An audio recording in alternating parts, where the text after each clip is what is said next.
E já tem gente que está aqui pela segunda vez, então isso é muito bom, né? Tá curtindo aí, né, João? Vamos ver se entra a Lu também, né? Enfim. Então, Pamela Seliman vai trazer para a gente um tema super atual, super importante para a vida e, ao mesmo tempo, muito atual, né, Pam? Quando a gente fez esse convite para a Pamela, a ideia era falar de saúde mental. Aí depois a Pam falou, puxa, eu gosto mais de falar de saúde emocional. E aí a Pam também fala muito de CNV. Aí a gente conversou que tudo muito a ver, né? E a gente funciona de uma maneira muito informal, viu, Pam? Então, sim, a gente vai fazendo perguntas para você, eu e a Cris, até que a gente abre para todo mundo. E às vezes a conversa vai levando a gente para outros rumos, né, Cris? A Cris que gosta de falar isso. Às vezes a conversa vai levando a gente para outros rumos. Então, vamos ver para onde que ela leva a gente hoje. Pam, bem-vinda. Quer se obrigada, apresentar, falar um Paty. pouquinho do tema também? Tem várias pessoas aqui que eu acho que me conhecem, não conheço, então vou fazer uma apresentação bem rápida. Eu sou Pamela, sou argentina, moro no Brasil há 32 anos, tenho 52 anos, sou casada, tenho 2 filhos. Minha primeira formação é pedagogia, minha segunda é psicologia, tenho algumas formações em coaching. Tive um estágio de 7 anos no mundo corporativo, pifei, saí. E há 18 anos me dedico a trabalhar com pessoas em organizações, tanto no coaching individual como no coaching de times. Há 13 anos conheci a CNV, a comunicação não violenta. Como comunicação não violenta esta que eu fui buscar porque eu me dei conta tá falando que eu tinha comigo? uma comunicação muito violenta. E aí eu fui buscar para mim, mas eu me apaixonei tanto que eu comecei a colocá-la dentro dos meus treinamentos, dentro do meu trabalho, e hoje não somente leciono CNV, do cursos, enfim, como também desenvolvi uma ferramenta de feedback para as organizações baseada em CNV. Então, sou uma ativista, uma militante da CNV, mas não faço só CNV. É isso, basicamente, tá? O ruim de ter 52 anos é que a vida é muito longa e a gente tem muita coisa para contar, então vamos ao que interessa, tá bom? Bom, eu já posso começar fazendo uma pergunta para você? Por favor. Que existe, assim, um mito, né, de que comunicação não violenta é a gente acolher tudo que vem para a gente não ter resposta para nada e a gente simplesmente escutar e engolir, né? E eu gostaria que você falasse um pouco sobre a comunicação violenta. O que é a comunicação não violenta? Como que surgiu essa comunicação não violenta? E para que a gente pode...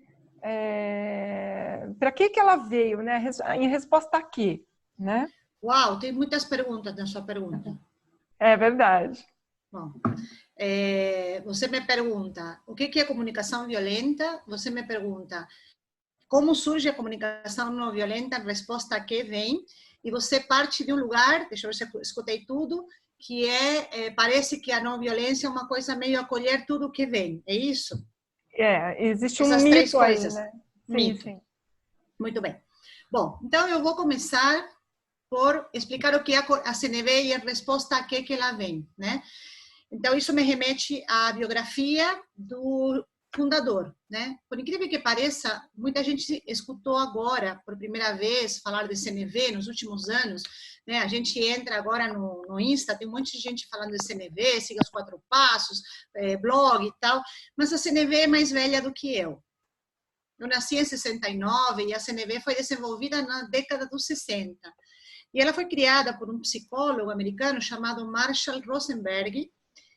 A CNV parte do seu estudo de psicologia social, de seu PhD, né, da sua tese de doutorado, que ele fez com Rogers, Carl Rogers, que era, nessa época, digamos assim, uma das eminências da psicologia humanista, e ele tinha sido já candidato ao Prêmio Nobel da Paz. E por que Marshall Rosenberg vai buscar esse cara para fazer o doutorado dele? Porque ele, quando era pequeno, ele tinha nascido na cidade de Detroit, uma cidade a mais violenta dos Estados Unidos, uma cidade conhecida por carros, mas também conhecida por ser uma cidade de apartheid. Ele tem uma memória de quando ele é criança, aos 9 anos, ele lembra de não ter podido ir à escola durante uma semana, que a mãe não deixa ele ir para a escola. Quando ele cresce, ele sabe que essa tinha sido uma semana muito sangrienta em Detroit. Isso impacta ele profundamente. Junto com uma outra experiência na qual ele lembra de ter recebido um apelido pejorativo por ele ser judeu. Junto a essas duas experiências, mas o conhecimento dele de psicologia, e ele decide ir, então, estudar a violência de Detroit. Mas acontece uma coisa muito interessante, porque quando ele vai para o consultório conversar com as pessoas não tratam a violência no consultório, não trazem a violência no consultório. E esse episódio, eu fico imaginando que é mais ou menos uma coisa parecida com o que nós vivemos agora. Ninguém quer dizer em quem votou. Você votou no azul ou no vermelho? Ixi, vou ficar sem ceia de Natal, vão me tirar do grupo de WhatsApp da família, melhor eu não falar que eu sou daquele ou sou desse, né? Então, as pessoas não contavam para ele no consultório, e ele precisava saber o que estava acontecendo nessas famílias de Detroit, e ele inventa uma coisa genial, ele vai ser motorista de táxi. Porque a gente conta tudo, né? Para o cabeleireiro, para o taxista, a gente conta tudo. E ele no táxi começa a escutar a banda dos pretos, a banda dos brancos, né? Eu não vou usar palavras muito socialmente permitidas. Pretos e brancos. Ele escuta os dois lados e ele se dá conta de algo infinitamente importante, porque vai ser o cerne da CNV. Ele se dá conta que dos dois lados que brigavam entre si, brigavam pelas mesmas necessidades. Os dois lados tinham as mesmas necessidades. E aí ele tem uma sacada, e ele disse, toda violência é a expressão trágica de uma necessidade que não está sendo escutada, que não está sendo atendida. Desse trabalho de psicologia social surge a comunicação não violenta. Também influenciada por duas grandes personalidades. Primeiro, Luther King, plena época das marchas, né, pela igualdade racial nos Estados Unidos. E, a partir do Luther King, Gandhi. Vou responder a partir de Gandhi a sua outra pergunta. Gandhi dizia, se eu tenho que escolher entre a covardia e a violência, escolho a violência. Mas se eu tenho que escolher entre a violência e a não violência, eu escolho a não violência. Então, não violência não se trata de engolir tudo. Não violência é um estado superado, é um estado sofisticado de conseguir atender às nossas necessidades sem o uso da violência. Sim? Por quê? Porque toda violência é o estado de não atingimento da necessidade, nem minha, nem do outro. Sim? Então, eu acho que eu respondi tudo aí. E o que seria uma comunicação violenta? Uma comunicação que usa de artifícios tais como julgamento, sim? Julgamento, que busca ter razão, e com esse ter razão, esse modo de comunicação estabelece uma relação mais-menos. A gente, na análise transacional, diria que é uma relação mais-menos, né?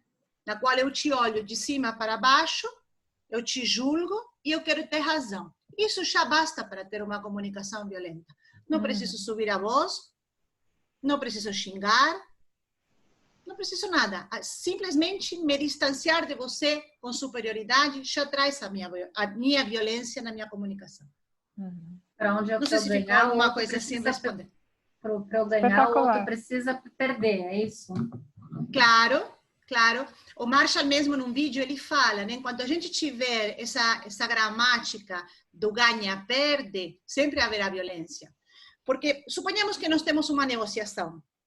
E nessa negociação, eu levo uma vantagem. Você não vai fazer negócio comigo novamente. Suponhamos que na nossa relação, eu levo a razão e você sai ferido, você sai diminuído. Você vai querer compensar esse desequilíbrio. Então, você vai buscar a reivindicação. Reivindicar é revingar. Então, você vai gerar um movimento de você se engrandecer perante mim. Novamente, violência. Eu vou ficar diminuído. O que eu vou fazer da próxima vez? Fazer a mesma coisa. E como o Gandhi dizia, olho por olho, dente por dente. Né? Olho por olho e ficamos todos cegos. Então, a ideia é você criar uma igualdade entre as pessoas, porque afinal somos todos iguais. Eu acho que o que estamos vivendo agora, o vírus, está nos mostrando que somos muito iguais. Espetacular. Sim? Muito iguais. Opa, me ocorreu, a partir da pergunta da Cris, que também se a gente aceita tudo que está sendo dito para a gente, também não é um ato de violência com a gente. Total. E como é que a gente também conecta tudo isso com a questão de saúde emocional, enfim, conta pra gente um pouco Total. disso. Vou voltar para aquela frase. Toda violência é a expressão trágica ou dramática de uma necessidade que não está sendo atendida. E a pergunta que eu faço para todos os seres que estão aqui, que são adultos, não tem nenhuma criança, é: quem é o responsável por atender às nossas necessidades? Quem vocês acham? Nós. Alguém está em desacordo? Eu sou responsável por atender minha necessidade, o Savoio é responsável por atender as necessidades dele, a Marissandra dela, Ricardo dele, João dele, certo? Nós somos responsáveis por atender as nossas próprias necessidades. Muito bem. O que acontece com a relação das necessidades com as emoções? Tá? Tem um raciocínio aqui. Vamos imaginar que a gente está conduzindo um carro.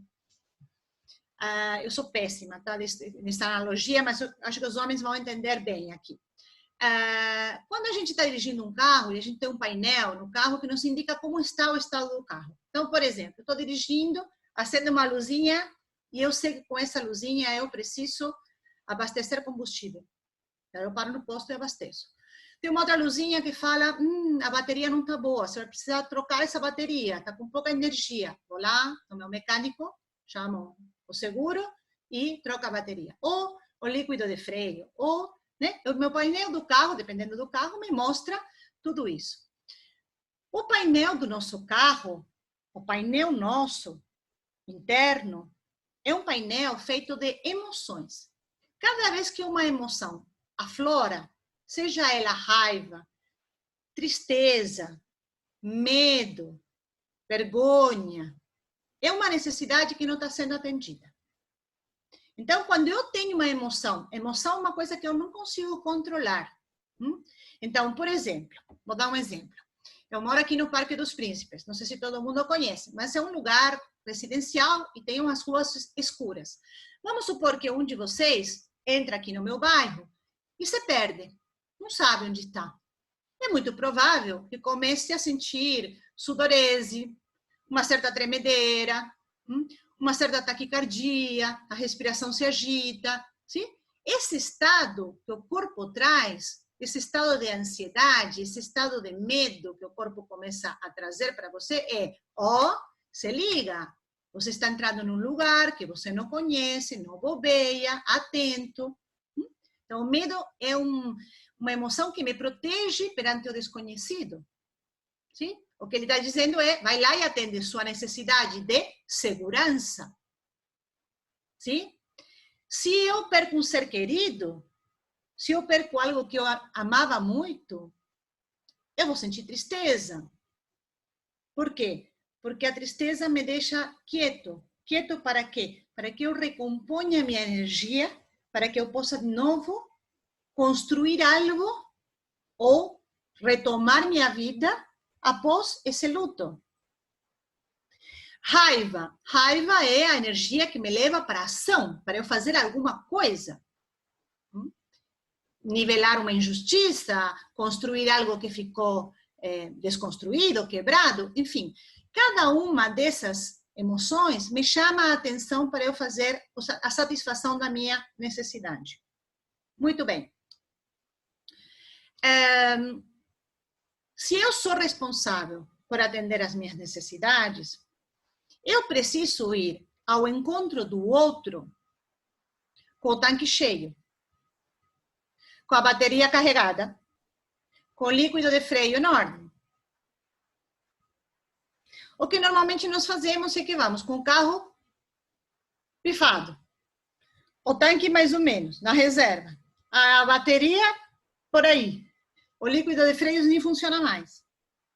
Nos encontramos com um outro que nós achamos que deveria nos suprir de respeito, segurança, confiança, tranquilidade, por aí vai.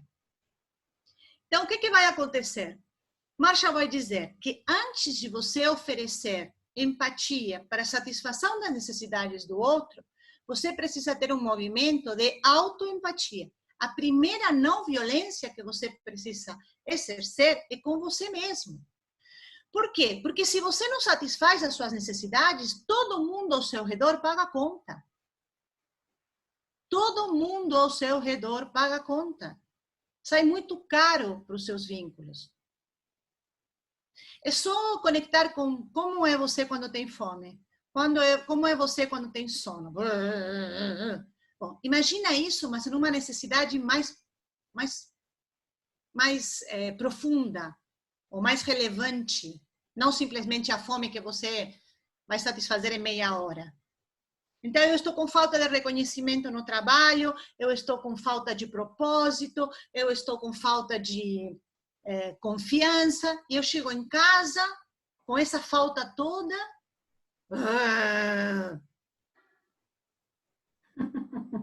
Sim? Então, vale aqui aquela frase do avião. Antes de você oferecer a máscara para o outro, primeiro você tem que ter a máscara em você. Antes de você estar disponível para ajudar o outro, você tem que estar satisfeito nas suas necessidades. Porque senão você vai fazer todo mundo pagar sua insatisfação. E pior ainda, se você não satisfazer a sua necessidade, o que vai acontecer é que você vai exigir que alguém atenda a sua necessidade. Isso vai ser muito improvável, vai ser muito difícil que alguém atenda a sua necessidade.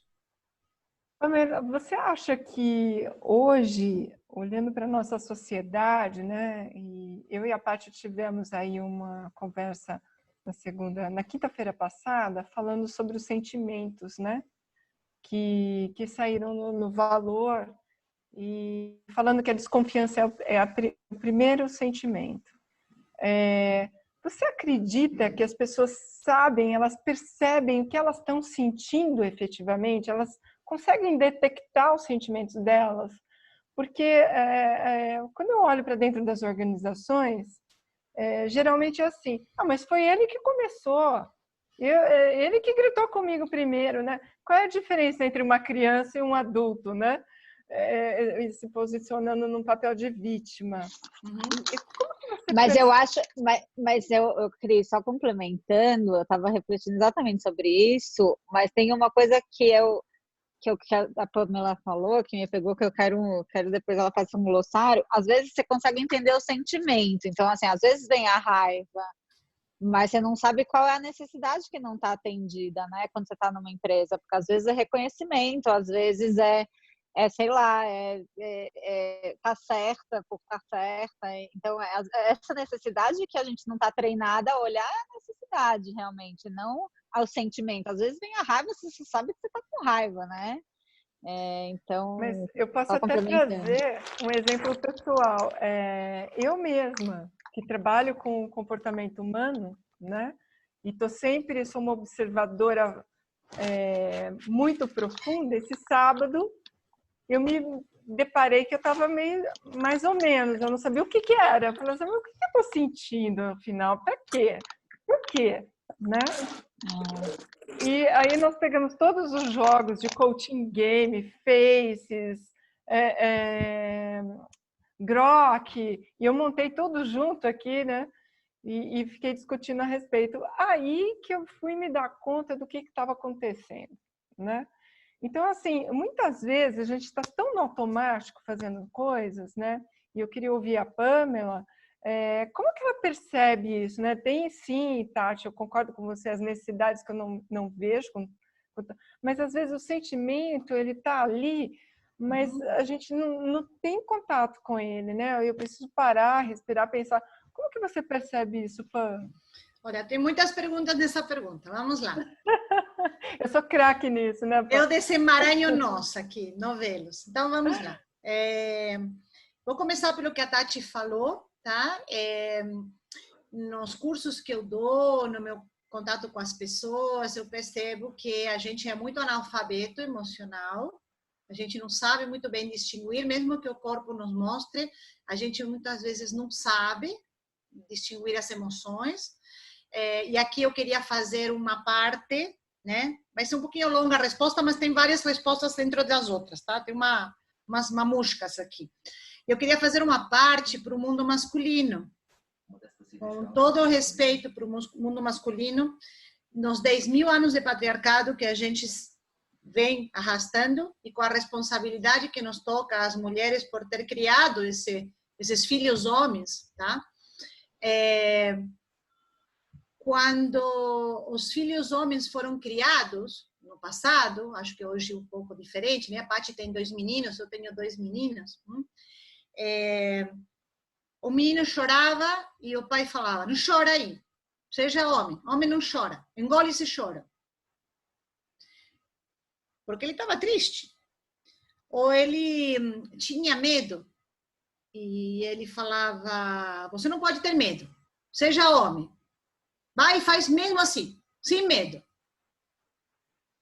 Ou você não queria comer alguma comida porque tinha um aspecto ruim. E aí o pai falava assim, nada de nojo, nada de nojo. Você vai comer até a última colherada desse prato. Todas as emoções para os homens foram reprimidas e foram ocultadas atrás da única emoção socialmente permitida, que é a raiva. Então, o homem, se está triste, tem raiva. Se tem nojo, tem raiva. Se está com medo, tem raiva. Se está com vergonha, tem raiva. Se tem fome, tem raiva. Se quer dormir, tem raiva.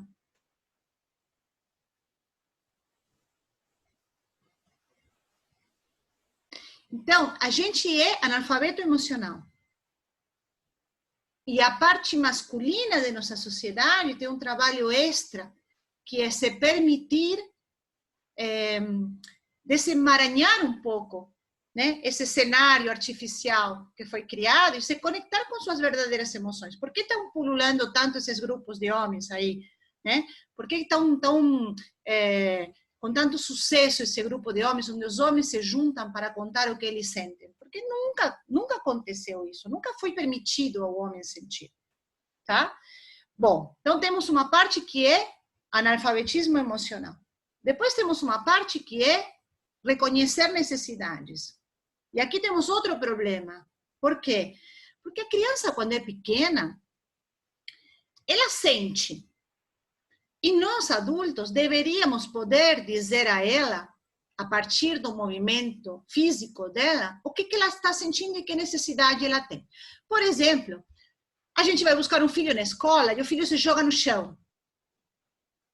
E aí a gente fala assim, para de birra, vamos lá para casa, não basta a festa e você ainda vai fazer escândalo, não ficou 5 horas na festa, não está conforme com isso, já para o carro.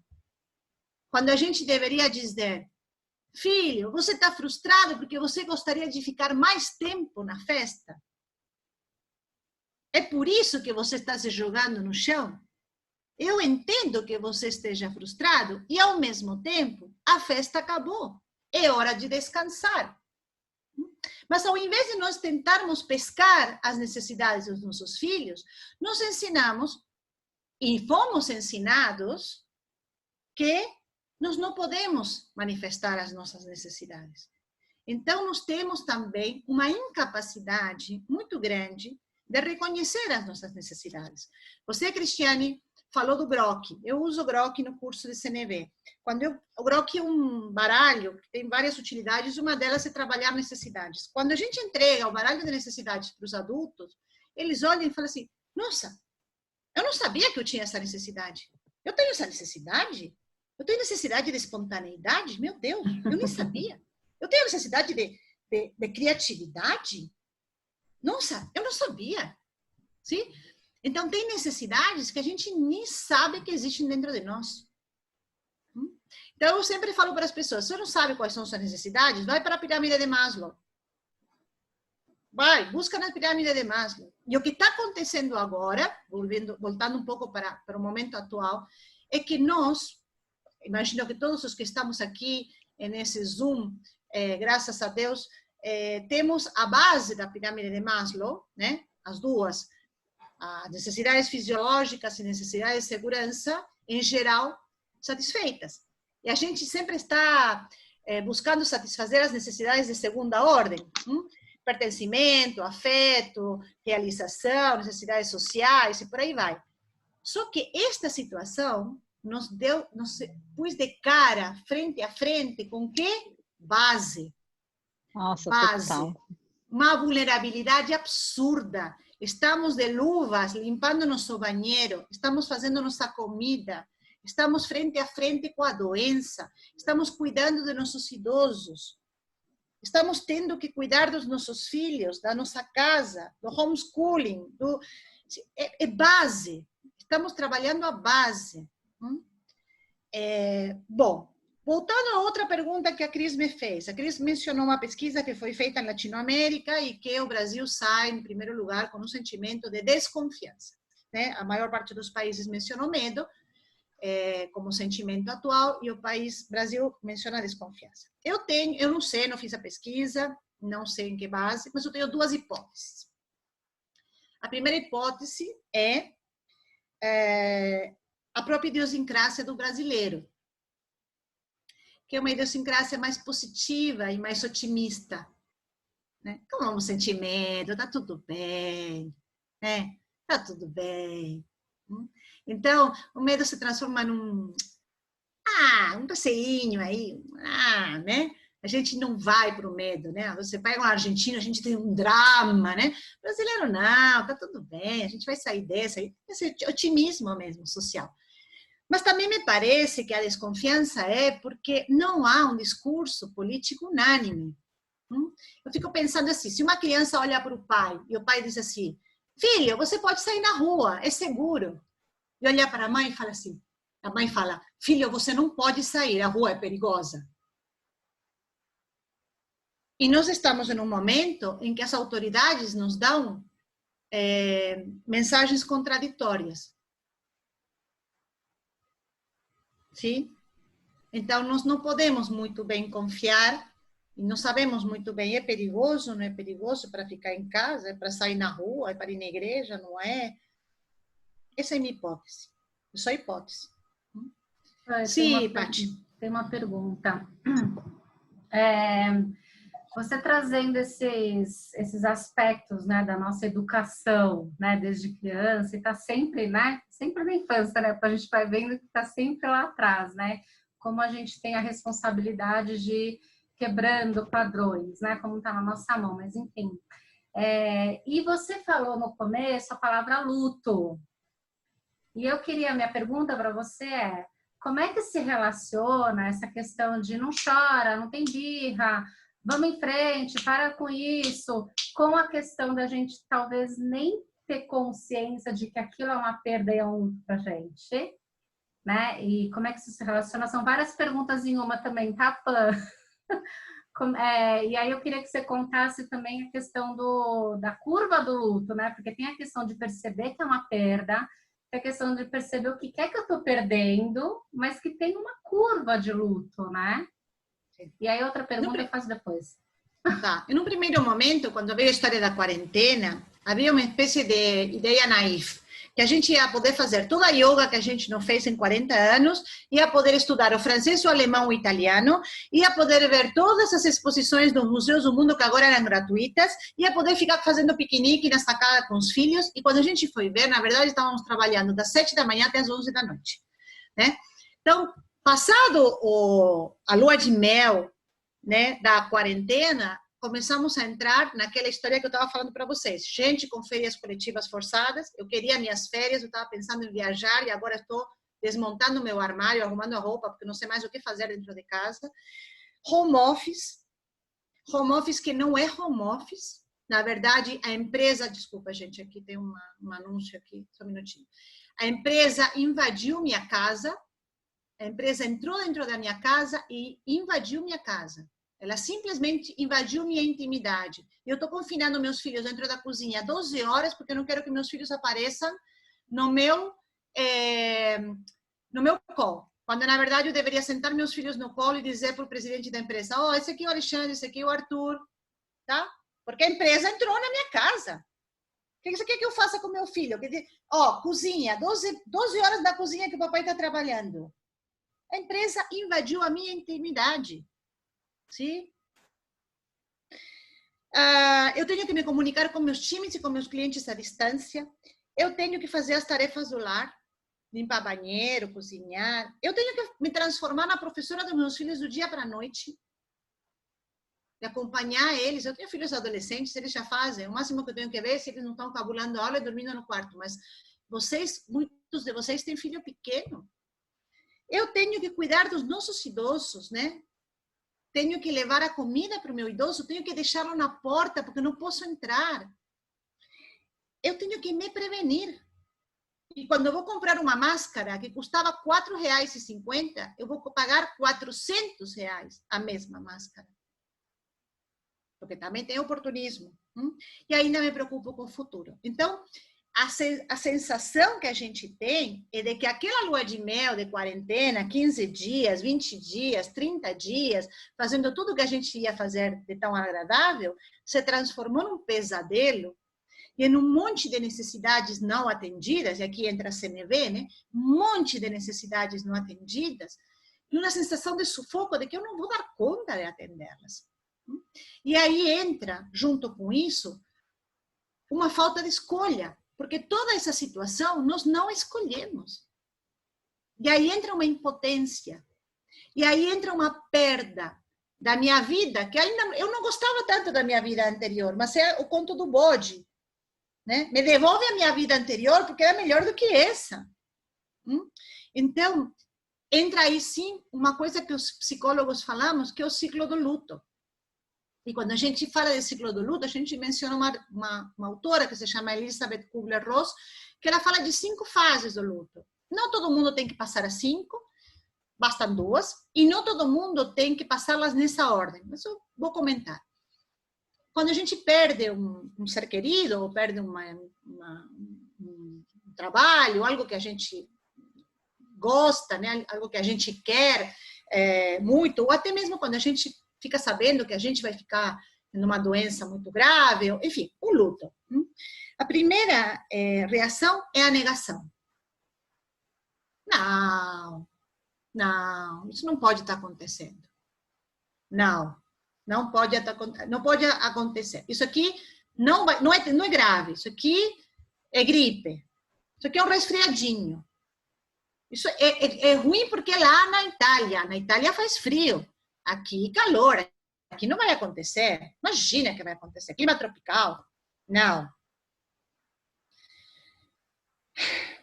Quando a gente passa dessa fase, vem uma raiva. Por quê? Por que isto? Por que está acontecendo justo isto? Justo agora, uma me falava, justo agora que eu vou casar, eu encomendei a festa, justo agora que eu ia viajar, justo agora que eu ganhei a bolsa para fazer minha pós-graduação na Espanha, justo agora, malditos chineses, malditos morcegos, malditos vírus. Raiva. Depois vem a fase da barganha e da negociação. Mas eu vou falar com Deus. Deus, olha, se eu não me infectar, e se isso aqui terminar logo, eu te juro, te prometo, nunca mais eu falo palavrão, nunca mais eu como brigadeiro. Nunca mais eu brigo com minha mãe, com meu irmão, com meus filhos, com meu marido. Nunca mais. Depois eu entro na real e fico triste. Falo, putz grilo, né? Cara, tá morrendo gente. Esse negócio não é brincadeira. Faz um mês que a gente tá aqui dentro. Até que no final vem essa fase é a tristeza, né? de que no final vem uma fase chamada fase de aceitação. Gente, isto é o que há. Meu braço não chega no governo, não chega no vírus, não chega na vacina, não chega no ministro, não chega nas autoridades, não chega. Meu braço chega até a porta da minha casa. Meu braço chega até meu trabalho. Meu braço chega até onde chega. Não chega além. E aceitando, eu começo a agir até onde meu braço chega. Algumas pessoas ficam em alguma das fases muito tempo, negando, muito tempo com raiva. Outras vão mais rápido até a fase de aceitação. E se vamos mais rápido até a fase de aceitação, podemos fazer alguma coisa. E esse alguma coisa nos leva a quê? Atender nossas necessidades e parar de esperar que o mundo as atenda. Sim? Respondi? Sim.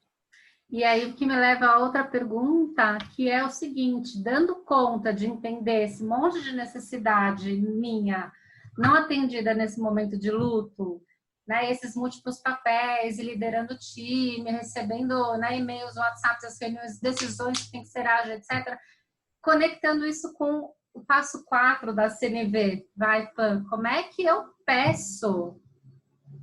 Como é que eu peço ajuda? Como é que eu falo? Como é que eu expresso aquilo que eu preciso no momento em que eu me dou conta daquilo que eu preciso? A gente não vai conseguir explicar tudo que é CNV aqui, mas partindo de um ponto que é muito importante, que é essa autoempatia, eu me responsabilizando por atender minhas necessidades, eu diria que mais do que aprender os 4 passos da CNV, o mais importante é que a gente se dê conta, e eu acho que esse momento nos mostra, que somos vulneráveis. Somos vulneráveis. Somos vulneráveis. Então, podemos levantar a mão e pedir ajuda. Sim? E pedindo ajuda, eu peço ao outro a partir do que eu me dou conta que eu necessito para cobrir a minha necessidade. Sim? Nós somos criados, educados, condicionados para a gente não pedir ajuda, para a gente não se apoiar, para a gente ser super-homens e super-mulheres. E este é um momento no qual não vamos sair sozinhos disto. Não vamos. Né? Mais do que nunca, não vamos. Então, você está se sentindo muito angustiado, tem medo, tem tristeza, tem insônia, tem sintomas físicos, conversa com seu médico, conversa com o psicólogo. Você não está conseguindo, você conhece alguém que não está conseguindo pagar um psicólogo, tem um monte de plantões gratuitos, tem um monte de gente se dispondo. Né? Nós mesmos na casa, no meu espaço, temos a Regina, temos plantonistas, pessoas que estão dispondo tempo gratuito para atender as pessoas. Né? Não tenho tempo para fazer determinada atividade com meus filhos. Tem gente que está em rede ajudando pessoas a dar aula para os seus filhos. Então, pede ajuda. Né? Em relação aos times, eu tenho dado bastante conversa, bastante palestra dessas com a empresa, e aí eu vou fazer um paralelismo com o que está acontecendo comigo na minha vida. Eu sou psicóloga há alguns anos e sou coach há muitos mais anos, e por primeira vez as pessoas que eu atendo, 7, 8 pessoas por dia, trazem todos a mesma temática. Por primeira vez, em 18 anos, eu escuto todo mundo trazer a mesma temática. Com variáveis, vírus e o marido, vírus e o espaço do apartamento, vírus e homeschooling, vírus e meu trabalho, mas e vírus. E por primeira vez, além de ser todo mundo trazer a mesma temática, é uma temática que me afeta, eu não estou fora dela. Então agora eu vou fazer o paralelismo. Quando vocês conversam com suas equipes, as suas equipes buscam vocês, estão buscando uma escuta de uma temática na qual você também está inserido. Então, você, líder, pode chegar e falar, sabe o quê? Eu me sinto como você, cara.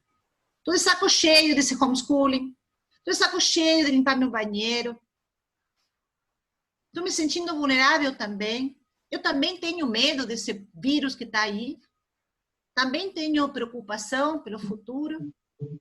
Né? É um momento no qual a empatia é mais necessária do que nunca. Não é um momento de super líderes, super heróis, super homens e mulheres. Não é. Respondi, Paty? Adorei. Muito bom. A gente tem que ter essa proximidade, né? Porque você sendo verdadeiro, sendo transparente, dizendo, olha, eu também sou humano, sou de carne e osso, eu também sinto o que você está sentindo.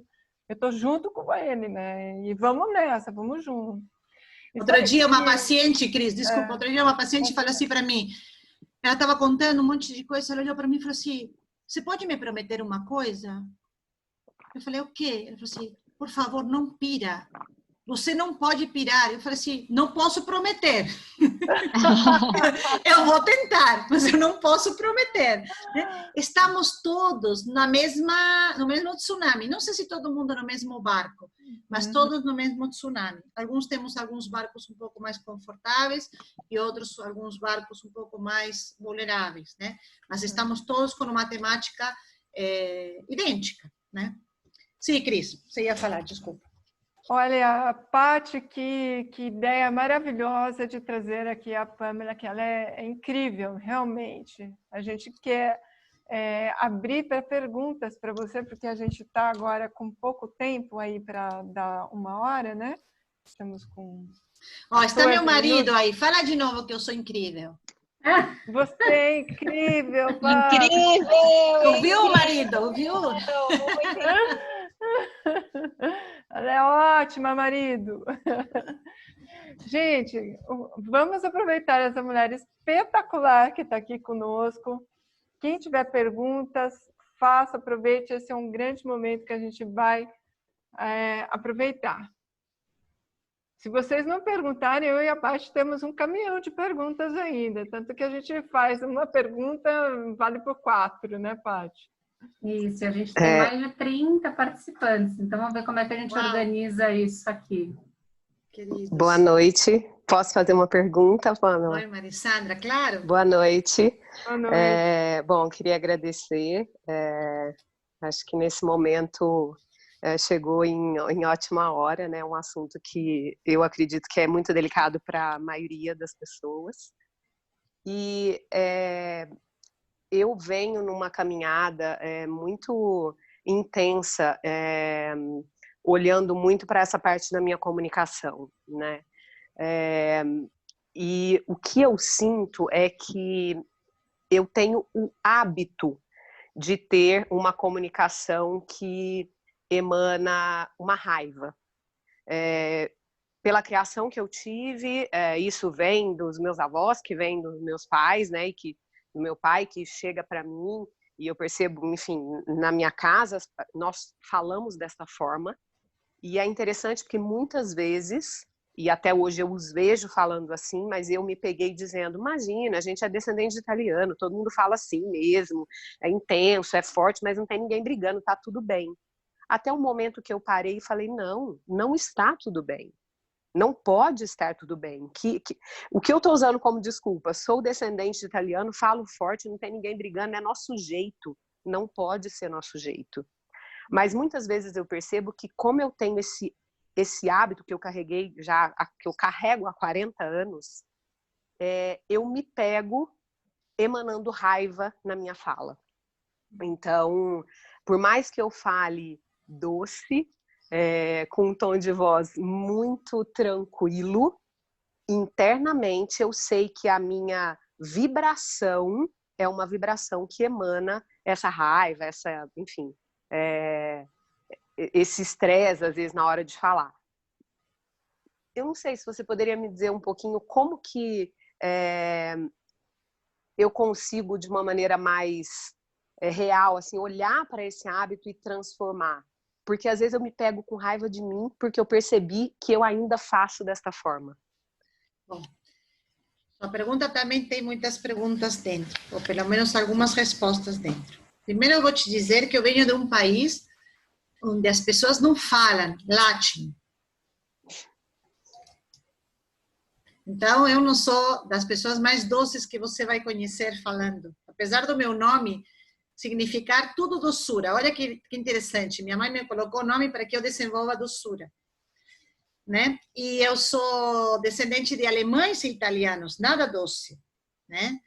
E eu contei para vocês, fui buscar a CNV porque eu me deparei com minha violência, né? E a violência não é algo que a gente erradica da gente, é algo que a gente lida o dia inteiro, todos os dias, porque é algo que é inerente à nossa sociedade e é algo que é inerente à condição humana.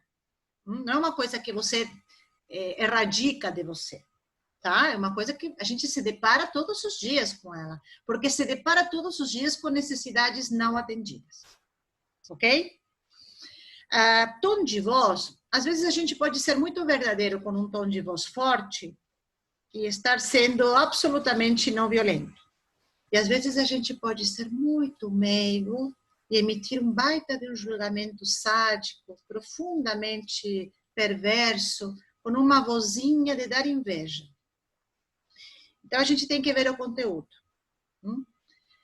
A terceira coisa que eu gostaria de dizer para você e para todo mundo é que a raiva, ela às vezes se apresenta como uma emoção secundária. Na minha prática de CNV, e minha prática de consultório, que ela também se entremescla, a raiva muitas vezes, quase sempre, ela se apresenta como uma emoção secundária. O que significa uma emoção secundária? A raiva, ela tem uma fortaleza, assim, não sei se vocês viram Divertidamente, aquele filme das emoções, né? Aquele senhor vermelho, assim. Então, a raiva é uma emoção protetora para a gente, uma emoção que serve de escudo. De escudo de quê? Da nossa vulnerabilidade. 90% das vezes que uma pessoa sente raiva, profundamente, sente tristeza. Então, Marissandra, eu convidaria você a fazer um percurso terapêutico, percurso de investigação, para ver o que você está defendendo, o que você está cuidando. É como se a raiva fizesse uma casca, porque lá embaixo a gente tem uma coisa que a gente não pode nem tocar, de tão ferido que está. Então a gente vai pela vida assim, com um escudo, que aí ninguém mexe na gente, porque se mexer a gente não vai aguentar. Deu para entender? Sim. Tirando sim. a raiva de quando alguém nos fecha com o carro, tirando a raiva de quando alguém nos tapeia no troco, tirando a raiva de essas raivas, aquela raiva que a gente carrega durante muitos anos, normalmente é alguma raiva que vem de algum abuso. E não estou falando de abuso sexual, estou falando de abuso, de uma criança que não foi ouvida, de uma criança que não foi atendida, de uma tristeza que vem lá do fundo, de um abandono, sim? Ou de não necessariamente um abandono físico. Às vezes a criança sente que ela não foi atendida, ela se sente abandonada. Então, eu te convido a você olhar para esse caminho, para você descobrir o que sua raiva está defendendo. Porque ela está a teu serviço. Ela não é uma emoção ruim, ela está te protegendo. Ok, obrigada. De nada.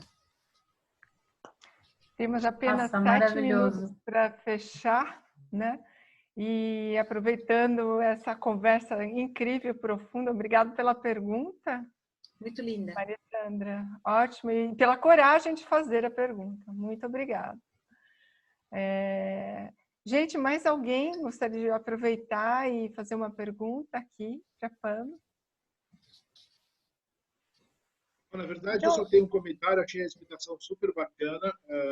João Célio está falando. Obrigada, João. E eu estou aqui pensando o quão difícil seja isso, porque quando você coloca algumas características de julgamento e ter razão como elementos importantes, eu acho que a gente passa a maior parte do tempo com uma comunicação violenta, né? Eu acho que é um exercício bem grande para poder ver como trazer isso para o dia a dia de uma maneira mais natural, porque julgamento e ter razão parece que é algo que culturalmente também ajuda muito nas relações, né? Mas eu achei bem interessante a sua explicação em todos os pontos. Parabéns. João, eu vou te dar uma frase do Maturana. Maturana é um biólogo chileno, trabalha com biologia cultural. Ele usa conceitos da biologia para organizações humanas. E ele tem uma frase muito linda que ele fala: tudo se organiza ao redor do que queremos conservar. Tudo se organiza ao redor do que queremos conservar. Quando uma pessoa trabalha na gramática do ter razão, o que ela quer conservar? Bacana. Muito bom. Excelente. Você poderia, João, obrigado pela pergunta ou pela colocação. E eu queria voltar para a Pan e perguntar, Pan, Paty, você também entra aí se eu estiver indo demais. Mas eu queria que você desse uma dica, por favor, para todos nós aqui que estamos te ouvindo. Quais seriam algumas dicas para nos favorecer nesse momento tão crítico, tão caótico aí que nós estamos vivendo? Ai, ai, ai. Bom, tem dica para tudo, tá? Desde organize-se financeiramente, até desinfete todas as compras, até... mas eu vou falar da saúde emocional. Acho que tem algumas dicas importantes. A nossa emoção, ela está diretamente conectada com o nosso pensamento, né? E também com o nosso estado físico. Tem uma química importante no nosso corpo. Então, primeiro, manter uma química saudável. Sim? Medo, ansiedade, trazem uma química de adrenalina e de cortisol. Tentar contrarrestar essa química com endorfinas, serotonina, dopamina, ocitocina. Então, exercício físico, alimentos saudáveis, descanso, sono, fazer algo que gostamos, fazer pausas durante o dia. Quem tiver condições de respirar, respira uma respiração quadrada, uma respiração daquelas que a gente usa para realmente diminuir, né, o nosso ritmo. Quem sabe meditar ou se relaxar, faça isso. Quem não sabe, busca um app. Tem apps para tudo agora, tem apps muito bons, né? Mas é realmente deixar a máquina em um estado menos tóxico. Junto com isso, diminuam as informações. Diminuam as informações. Tá? Os telejornais hoje são 24 horas de vírus. E 24 horas trazendo um monte de gente, porque eles têm que preencher 24 horas de programação, que brincam de futurologia. Ô, doutor, o que você acha que vai acontecer quando a gente sair da quarentena? Quando você acha que a gente vai sair da quarentena? É junho, é setembro. O mundo será o mesmo? Não será? Nunca mais as relações serão as mesmas. Será igual. Vão sair de a pouco. Vão sair os RGs ímpares, os pares, as mulheres, os homens. Gente do céu. Eu vou falar para vocês o que vai acontecer. Ninguém sabe. E ninguém sabe porque nunca passamos por isto antes. Nem nós, nem nossos pais, nem nossos avós. Ninguém sabe. Então, uma dica é viver um dia de cada vez. Viver um dia de cada vez. Trazer o horizonte para mais perto.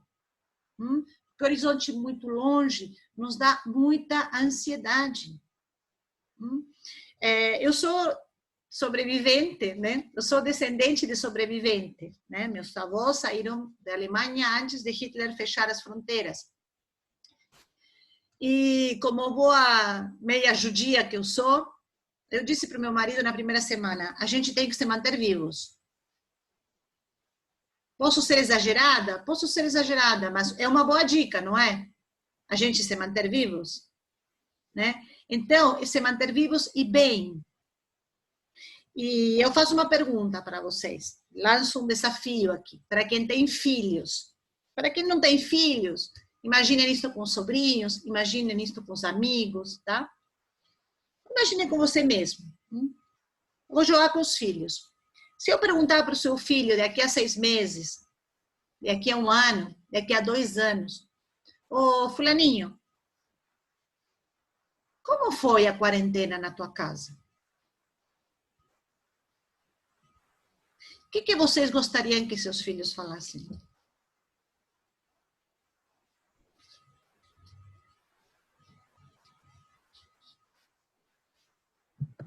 Quando uma boa pergunta gera uma grande reflexão, né, Pan?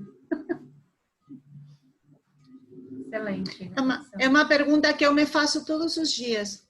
Meus meninos têm Pamela 16 e 17, quase 18. E eu fico me perguntando, se um dia eles contarem para seus filhos, em um ano nós ficamos trancados tantos meses com meus pais em casa, o que eu gostaria que eles contassem para os meus netos? O que eu gostaria que eles contassem? Tanto. Como, perdão? Oi, Pamela, é o Jorge, tudo bem? Oi, Jorge, tudo bem? Tudo. Nunca me diverti tanto, ou meus pais sentavam para conversar, ou a gente cozinhou junto, a gente lavou o banheiro junto, ou não, ou, poxa vida, esse ano meus pais se divorciaram. Ou, poxa vida, minha casa era um inferno. Ou, né? Então, tudo se organiza ao redor do que queremos conservar. O que o Jorge queria comentar, Jorge? Não, eu só, quando a Pamela quando nos perguntou o que o filho iria lembrar, né? No caso, a minha filha, que tem 4 anos, ela vai falar, nunca me diverti tanto, papai. É isso que eu entendi. Uhum. Obrigada, Jorge. Não sei se minha esposa vai falar isso, né?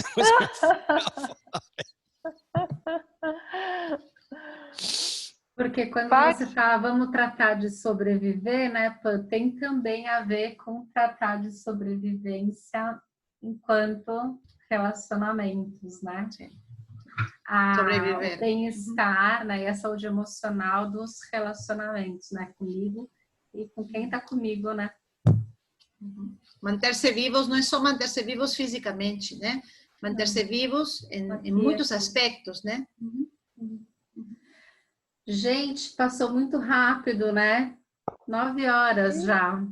Uau. Que delícia, Pamela, que delícia, que presente. Muita gratidão por estar aqui conosco. Eu que agradeço pela oportunidade de ver tanta gente querida, alguns que fazia muito tempo que eu não via, né?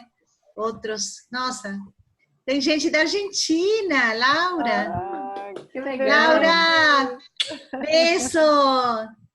Te quero, Laura. A gente gosta, nossa, é incrível, obrigada pela gentileza, generosidade, né, em compartilhar com a gente tanto conhecimento, essas dicas preciosas e os ciclos e essas perguntas tão poderosas que geram reflexão, muito bom. Agradecer a todo mundo que veio, né? Acho que é um convite que é aberto e sempre vem aquele que se encontra chamado, né? Então vem porque sim, né? Porque não tá ninguém falando para vir. Então muito obrigada a todos vocês que vieram. Tô vendo Cris. aqui a Fabrina, olha, Fabrina querida, a Fabrina é conhecida Coca-Cola, tem chão, hein, Fabrina? Olha só, gente, muito obrigada pela presença de todos. Pam, um dia depois que terminar tudo isso daqui, quero te encontrar pessoalmente. Opa! Adorei. Perfeito. Tati, obrigada por estar aqui também. Um beijo para você, menina linda.